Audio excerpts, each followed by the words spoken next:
Question number 103 पढ़ लीजिए।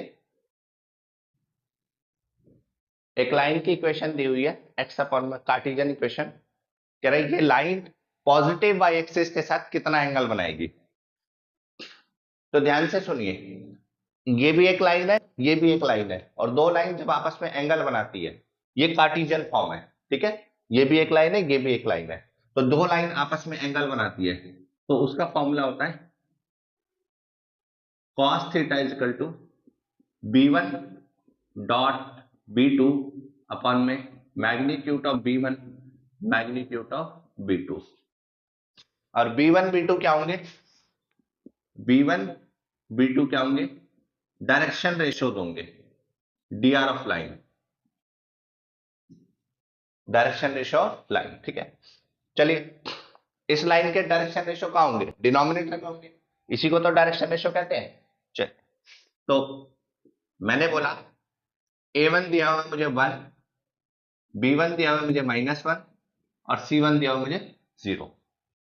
अब इस लाइन के dr निकालने हैं, तो बेटा ध्यान से देखो, पॉजिटिव वाई एक्सिस है, अगर पॉजिटिव वाई एक्सिस है तो पॉजिटिव वाई एक्सिस के dr क्या होंगे, पॉजिटिव वाई एक्सिस के dr क्या होंगे, डायरेक्शन रेशियोज क्या होंगे। पॉजिटिव वाई एक्सिस के डायरेक्शन रेशियो में 0, +1, 0, ये dr होते हैं पॉजिटिव वाई एक्सिस के।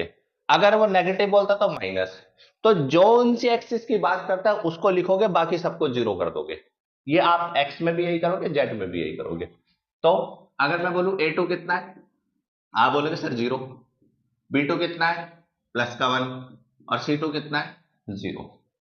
बस अब फॉर्मूला क्या लगेगा, cos theta is equal to a1 a2 plus b1 b2 plus c1 c2 upon में अंडर ऑफ a1 का स्क्वायर प्लस b1 का स्क्वायर प्लस c1 का square into under root of a2 का स्क्वायर प्लस b2 का square plus c2 का square, ये cos theta का formula.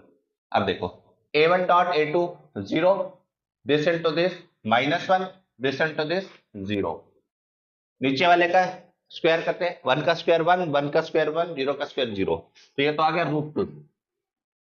यहाँ पे देखो 0 का स्क्वायर 0, 1 का स्क्वायर 1, यानी कि ये 1 आ गया √1, ठीक है। आंसर आया -1/√2, ये आई cos थीटा की वैल्यू। लेकिन आपको क्या निकालना था, थीटा निकालना है, तो बस cos theta is equal to कब होता है, cos π/4 पे। लेकिन ये तो लाई नहीं करता, इसकी रेंज नहीं है, तो इसको कन्वर्ट करना पड़ेगा। किस में कन्वर्ट कर सकते हैं, cos π - π/4 में, cos π - π/4 में। तो cos theta is equal to cos 3π/4, दोनों को सॉल्व किया, थीटा की वैल्यू 3π/4 होगी, ठीक है। चलिए नोट कर लीजिए।